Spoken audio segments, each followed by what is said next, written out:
welcome to NEO Now. I'm Dave Bacon. Today we are exploring some of the best places in Northeast Ohio to go this fall. We start by heading to Cleveland's most iconic venue, the IX Center, known for hosting everything from car shows to holiday festivals. The IX Center also comes alive every fall with family-friendly Halloween events and seasonal attractions. Today, joining us is Scott McGorty. He is the Director of Sales and Marketing at the IX Center. Scott, appreciate it very much. Thank you so much, Dave. Thanks for having us. Tell us what's on tap. What's on tap this fall? What's coming up? There's so many exciting family events coming to the IX Center. This actually is our 40th year in operation. We started in 1985 when we were converted into the International Exposition Center. And this year we are welcoming a whole slate of family-friendly attractions. So for example, the second weekend in October, we have the International Cat Show presented by the Cat Fanciers Association. And I'm telling you, Dave, it has got everything for everybody. They even do a special thing called cat karaoke. So if you want to try out your purrs and your meows, you can go ahead and step on down to the IX Center for that. Plus, you're going to see exhibitors that are going to be exhibiting their cats for show. There's going to be vendors there. There's going to be cat adoptions. Something for everybody. It's pretty perfect. Following the International Cat Show, we are going to be hosting our final IX Trick or Treat Street event. We're calling it IX Trick or Treat Street, the final boo, and it's sweetened by B.A. Sweetie Candy Company, who is celebrating their big anniversary here in Cleveland. They're a wonderful partner for us. They're providing 300,000 plus pieces of individually wrapped candy to give out to over 20,000 people in 2 weekends at the IX Center. That's become such a huge event, and you kind of try to make it safe, family-friendly, all those good things. Exactly. You know, we live in Northeast Ohio, so the weather can be a little dicey depending on the day, the time of day. It could snow in the morning, rain in the afternoon, and by sunset we have a clear, beautiful sky for stargazing. You never know what you're going to get. So at the IX Center, it's always comfortable. We always have it where you're safe. It's indoors. You don't have to worry about that weather element. Plus, you don't have to worry about going door to door to different houses that you may not necessarily know. Everything is done indoors at the IX Center. The candy's pre-approved by B.A. Sweeties, so you know you have that stamp of approval by that candy. And then you can trick or treat. But then on top of the trick or treating, you also have indoor, I'm gonna do a throwback here, like indoor amusement park rides for those kids. It's really geared for kids 10 and under. So you have those kiddie park amusement rides like the merry-go-round. We're also bringing in a Ferris wheel back for a limited run at the IX Center. And you have those types of attractions, plus games and live entertainment. So if you ever wanted to learn how to be a princess for all those little, all those little kids out there that want to do that, or if you want to experience animals from Jungle Terry is going to be there. We're also going to have some superheroes. So there's something for everyone at that show as well. And that show, it's crazy to think about. 1994 is when that show started. So it has been a Cleveland tradition for almost 30 years here. It's been a couple years we were off due to COVID and whatnot. But it's so cool to really see all those families from Northeast Ohio coming out to the IX Center. The families, those parents used to come as kids, right, and now they're bringing their kids, and they're like, I used to do this when I was your age, and they're talking all about those memories that they made in the building, and it's really cool to see that come full circle. So you host everything we mentioned, car shows, holiday shows, holiday festivals. How do the fall events kind of factor into the overall programming, programming for visitors? Yeah, so being responsible for the sales of the building, we look at all different types of shows to bring into the IX Center and into Cleveland, really, because it's an economic engine for the city itself. We specialize in trade shows, in consumer shows, in festivals, and whatnot for the family. And a lot of that takes a lot of consideration, and because you look at different shows, okay, what don't we have? What could fill in this gap?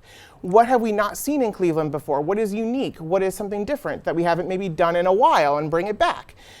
Trick or Treat Street was one of those, like after COVID. What's something that people really want to see back? Let's bring back IX Trick or Treat Street. And when we were looking at this fall, we were looking at a new show called the Cleveland Pet Expo that wanted to come into town. They've been doing it in Columbus for about 20 years, a pet expo in Columbus for 20 years. And they were like, we're looking at coming into the Cleveland market. Something that we haven't really done before is a pet expo in years. And I worked with them, got them to come into Cleveland, and they do all kinds of stuff for all kinds of pets. They did a sample of their show this spring where we had skunks. You can see some skunks, decented. Yes. But you could also adopt dogs. They had how to train your dogs. They had dogs that were wiener dogs that were dressed up in hot dog costumes, like the classic Cleveland hot dog races. We had that at the IX Center, but with actual wiener dogs that were racing in hot dog costumes. But they also had like diving dogs. They talked about cats, cat adoption, fish, anything that is pet related was at this show. And we're really excited to welcome them back this November. They'll be here October 31st through November 2nd. So we're really excited to welcome them back to the IX Center because they have seen the Cleveland market, and it's going to be even bigger than what it was the last time they were here. So it isn't just dogs, it isn't just cats. You mentioned the skunks. What are the most unusual pets that are involved in that? We saw some reptiles. There was a good chunk of the day on, I think it was a Friday morning, and I had an iguana that was just chilling right here on my chest, just clung to it with his claws, and he was just chilling, and he blended, blended right in with my attire. It was really kind of cool to see all the different types of animals and to meet the different people that have that passion for those different animals, because it takes all kinds. Right. It's all kinds. And everybody has their unique niche of the type of pet that they like to have. I'm a dog person, but some people like fish. We have a security guide, Gerald. He has aquariums galore with all kinds of fish. So it's really neat to interact with a lot of those folks. And they traveled from, we're talking like Ashtabula, far out west, far out east towards Youngstown, that came just to this show just to get a glimpse of what we had to offer for their pets. You mentioned there's some dog training. What are other things that are at this for pet owners of all types? Yeah, so there's dog training, but there's also dog treats. there's all kinds of specialized dog treats out there, and a lot of that is homemade. Mm-hmm. We're seeing a lot of organic homemade dog treats or cat treats or something like that. But there's also the things where you could do bandanas, and I also saw pet pictures. You could get pet pictures made with you and your pet. They were doing paintings of that right then and there. They were also doing pictures of dogs doing a lure course. So they would do a lure course and they would catch your dog in action running with the ears flopping. So it was really unique, something for the whole family to really enjoy. And it was just nonstop programming from beginning to end. It was crazy. So, we've talked a little bit about the pets. What about families? Families are always on a budget. What are some of the fall events other than the pet one that are coming up that they should look for at the IX Center? Yeah, one of my favorites is going to be the weekend before Thanksgiving, and that is the Cleveland Christmas Connection, and that'll be making its return to the IX Center this November. And that is really, if you're looking for somebody on a budget that wants to come out to a show, I believe the tickets are less than $15 a piece, and kids are even free. So come on out, enjoy that show, and you can visit Santa, you can see the trains, but you can also shop from hundreds of vendors that are right there. And what's great is that those are going to be a lot of local vendors that are right here in Northeast Ohio that come to that show every single year. So you're getting in at a great rate, but then you're also supporting local businesses right here in your own community. Plus you get some great Christmas gifts right from the start. And I mean, there's nothing like Christmas in Cleveland, if you really, and the Cleveland Christmas Connection really starts to paint that picture for Northeast Ohio. You walk in and you walk through all these classic scenes that really tell you that Christmas is coming. You see, we have a giant Santa that's 30 feet tall that welcomes you to the show, and it's just the perfect way to start off the holiday season here in Cleveland. So, what you've been doing this? Do you have a favorite memory of an event? So it actually kind of is a little bit personal for me. And IX Trick or Treat Street, I've been doing, this will be my 5th or 6th IX Trick or Treat Street event that I've done with the IX Center. And it wasn't until last year when my niece and my 2 nephews, which are, you know, still under the age, they just turned, the twins turned 5 and my nephew is 2. So they're going to come out to the event again. But they're in that time when it's magical for them. Everything is real, everything is fun, and they got to dress up, they got to get the candy, they got to see all the different larger-than-life decorations that we have. And it wasn't really until that moment when I'm like, okay, this is why we do what we get to do. Because I got to see it through a different pair of eyes. And to see those smiles, to see the laughter and the joy that we got to bring to just my family, but to all the families across Northeast Ohio, it really means a lot to us. And that's why we're excited that we get to do what we get to do every single day. So when you're booking, how far out do you look when you're booking events for the IX Center, and how much planning goes into these events? Yeah, so a lot of times some of our shows are under multi-year agreements, and we're looking years in the future.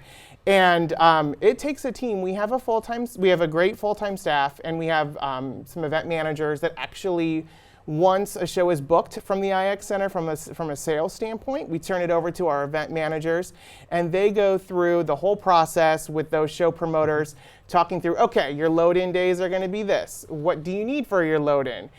When is the event? You know, all of those small, minute details that you might not ever think would come into play. You know, when do you want to turn work lights on? When do you want show lights? Excuse me, all of that kind of stuff. All of that is really important to make sure that everything goes off without a hitch. And after 40 years of experience, I like to say, knock on wood, we kind of have it down to a science. And it's really great because we're partnering with so many locally produced shows. For example, like the Cleveland Auto Show, the Great Big Home and Garden Show, Boat Show, RV Show. All of those are locally produced shows. So we have had a long-standing relationship with those show promoters, understanding their product, understanding what they bring to the community, how they work, what their needs are, and how we can anticipate some problems and work through those solutions. Because every day is different at the IX Center. Not every day is the same. That's what's fun about the job that we get to do, is that you're not doing the same thing day after day. You don't get bored. If you get bored, there's a problem.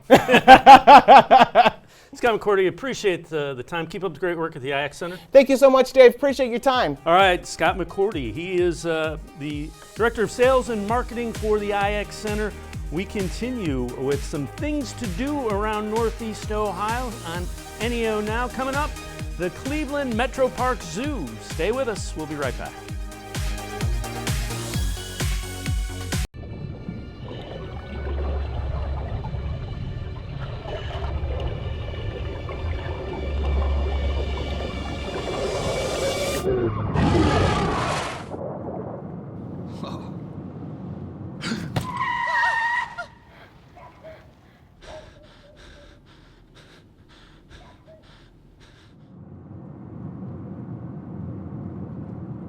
Eyes forward. Don't drive distracted.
NEO Now continues, and we are getting ready to talk about fall at the Cleveland Metroparks Zoo, a 183-acre zoo near the heart of the city, home to more than 2,000 animals. And joining us now is Executive Director of the Cleveland Metroparks Zoo, Chris Kuhar. Chris, thanks so much for joining us. I got to ask you, baby boom. Tell us how many of those young animals and the type of animals that you are welcoming at the Cleveland Metroparks Zoo. So we're really lucky. We've had a really great summer and fall season. So, you know, on the ground and kind of in the media, we've talked about a baby giraffe calf, a baby red panda, the most recent one is a baby black rhinoceros. So we've got that, and plus we've got, you know, some great apes that, you know, they're not babies anymore, but they're still really cute in our gorilla group and our orangutan group. So we're really lucky to have some really fantastic animals right now. Is that a sign of a healthy zoo that you're getting babies to kind of fall in the zoo population? Yeah, I think it is. I mean, sometimes it's just timing, right? Where Right. the timing sort of lines up, and sometimes we have species that we don't actively breed. So for instance, we're not breeding bears, we're not breeding lions, but we do look at breeding success as being a sign that we're doing some things right? You have to have healthy animals, healthy weight, good welfare, so it is a good sign. How much planning goes into it? A lot of it. So we are accredited by the Association of Zoos and Aquariums. We refer to it as AZA, and AZA helps us manage populations of these animals throughout the United States, throughout North America, even some global populations. So there's a lot of coordination to provide the right genetics and connections, and sometimes animals have to be matched up by like personality. So there's a lot of work that goes involved. A dating app for animals. Absolutely, yeah, absolutely. Which of the new additions, the new babies, is kind of the most exciting? Oh, so are you going to I'm ask going me? to ask you which your favorite kid is. Yeah, you're going to ask me who my favorite kid is too. So, you know, I'm really excited about the red panda cub because it's unusual for us. We've had really great success with our giraffe and rhino programs. This is the first red panda cub we've had in a while. And these animals, they have very distinct breeding seasons and birthing seasons, and they were introduced kind of late in the breeding season, and they hit it off. You mentioned the dating apps. It must have worked because they did really well, and so we're really proud and super cute cub. Another one that you have is a tree kangaroo. How is that unique for being able to, you know, get the babies? So that's one that I'm really proud of, and you mentioned the indication that you're doing the right thing. So the tree kangaroo population in the United States has struggled a little bit, and our zoo has done research on diet and weight and maintaining that, and we've really managed to bring weights down in animals, and that's resulted in our female starting to cycle again. So this baby tree kangaroo is our first in a while, and it's an indicator that our research is doing some really great work on health.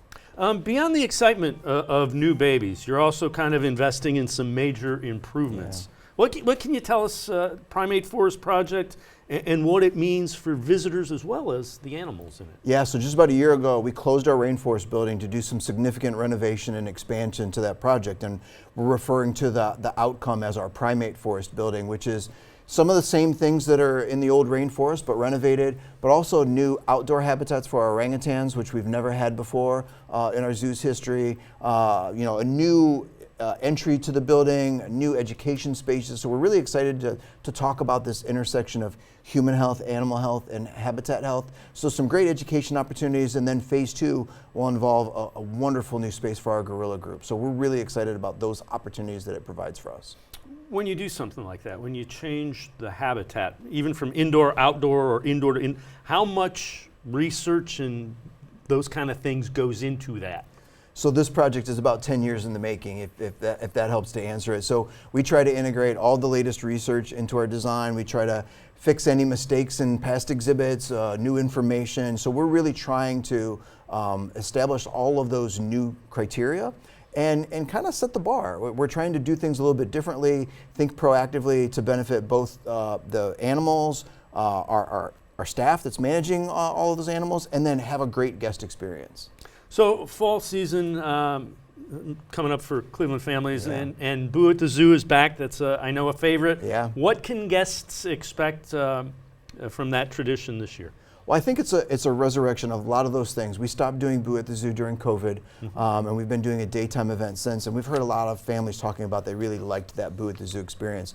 So we're bringing all of that back. It's an evening event. We have the trick-or-treat stations. We have all of the entertainment, the rockin' robots, the spooky cellists, all of that. And one of my favorite parts is that we encourage kids and families to dress up, right? So it's a real Halloween event. So along those lines, there's adults that if they're looking for something, it's Halloween Bash. Yeah, so this is our second annual Halloween Bash. This is an adults only Halloween event, and this is really it's a party, right? A lot of adults really get into Halloween. It's not just for kids. So this is our opportunity to kind of take Boo at the Zoo and make it the adult version of it. And we think it's a really great event. Last year was the first year that we did it, and it was super popular. So we're looking to be really successful this year. What kind of things go on at that and what are you building on with it? So there's obviously all of the decor, right? We have pumpkins and all of the Halloween themed.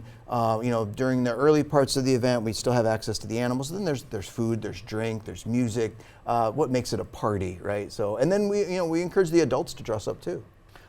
So this year, adding a Halloween 5K. Take us through that and how unique that will be. So we've done an increasing number of runs and walks at the zoo over the years, and the Halloween 5K is our latest version. Well, I think what makes the zoo footprint really great is the topography, right? It may be a pain when you're pushing a stroller up a hill, but I think it provides a unique challenge for runners that are looking for something out of the normal sort of flat street race. We've got some hills, we've got some topography, and some beautiful scenery that makes that race unique. Yeah, the scenery, without question. What ways do you try to connect to the community? We mentioned you're really close to the city, and in fact, the Metroparks is part of the city. How do you try to connect to the city? Well, I think we do that in a number of different ways. I think most people think of zoos as a place where you take kids and you buy some cotton candy and a balloon and you walk around, kind of like the 1950s version of the zoo. But we're really trying to expand that. We do a lot of evening events to make it more relevant to adults and young adults. We see a lot different demographic for our special events like Boo at the Zoo and our Summer Asian Lantern Festival. We have great education programs and engagement programs. We're doing job skill training for the community. We have the conservation programs both globally and locally. So we're trying to connect to the community in a number of different ways, and by having all these programs, we hope that everyone can find something that works for them, whether it's riding on a zip line at the zoo, sort of an adventure ride, or coming and hanging out with the family. Do you still do the education piece at the individual exhibits where people can, it used to be a key. You used to have like the key. We have it. Yeah, we still have the Zoo Key. So there's a lot of different ways to engage, right? We have the signage, we have the Zoo Keys program where you can get in there and get a little bit of information. We also have more formal programs, and I think that's where our most effective programming is, where we have one of our staff that can really kind of walk you through not just facts about animals, because facts are easy to get to these days, but really talking about the bigger picture and what the impact is and how you can be involved and how you can be part of this and have a career potentially and help the planet. When you look at planning exhibits and what do you want somebody that comes to the zoo to feel, take away, and appreciate? So I think number one, we want them to be entertained. We want them to come to the space and not feel bad about the animals. We want them to see animals doing what animals do and having that really positive experience. We want them to be engaged with the content enough that they want to learn more, that they want to do more, that they feel like that animal is part of their life. So that means we always say the best exhibit is animals doing what animals do. And so that means whether they're active, doing those social behaviors, the digging behaviors, all those things that people like to see on the documentaries on TV that take years and years and years to get all the footage. We try to make as much of that accessible to people who may not end up going to Asia and Africa, but they can experience those things in their life and have that connection here in Northeast Ohio. So fall, why is it the perfect time to go to the zoo for couples, families, even kids? So I think what makes that 5K great is the topography. What makes fall in Cleveland great is the topography, because we're in a river valley. So you have this sort of bowl effect where there's these beautiful oak trees and maple trees. So you get the leaves changing, the fall color at the zoo is spectacular. But then the weather cools off, right? Everybody thinks about coming to the zoo in the heart of summer, but once the weather cools off, the animals get a little bit more active. We have a lot of great animals that are really winter animals. Our tigers, our bears, leopards, all of those animals get more active this time of the year. So it's a great time to come to the zoo. What's coming up? What are some of the events that are coming up, and how can people get tickets to? So, Boo at the Zoo, the return of Boo at the Zoo is what we're really focusing on. You mentioned the Halloween Bash, the adults only event. You mentioned the 5K. Those are all great fall events. all of that information is on our website. You can go to futureforwildlife.org and get all the information about our events, about our tickets, our education programs. All of that information is right there and accessible. When you look forward past the events, what are you excited about with the zoo? What has you kind of going, man, this is coming out? Yeah, well, the team does such a great job with the animals, so there's always these baby animals, there's always these experiences. But I think, when we begin to open Primate Forest Phase 1 next summer, when we are able to use that as a platform to talk about how important trees are to people in Northeast Ohio, how important trees are to animals all over the world, and the interconnectedness of human health, animal health, and habitat health, I think that makes the zoo so much more relevant and creates a platform to have really conversations about not what's good for the animals, but what's good for people. So I have to ask you, all of the people that know that, oh, look, there's a baby rhinoceros being born. What is it about working at the zoo that has you excited, that kind of puts a smile on your face? I think one of my favorite things now, in my role has evolved over the years, is I love being at the zoo and seeing families that see animals in those exhibits and see that magic, and watching kids light up and families light up to see that animal, because they wouldn't have that opportunity to see that animal normally. So watching that interaction, hearing people talk about how wonderful the space is, and we hope they build spaces like this for all the animals, that really means a lot to me, because it means that the team is doing a great job and we're having an impact in the community. Chris Kuhar, thanks so much for the time. Keep up the great stuff with the Cleveland Metroparks Zoo. Yeah, thank you. That was Chris Kuhar. He is the executive director of the Cleveland Metroparks Zoo. And that will do it for this edition of NEO Now. We'll see you again next time. Have a great night, everybody. See you next time on NEO Now.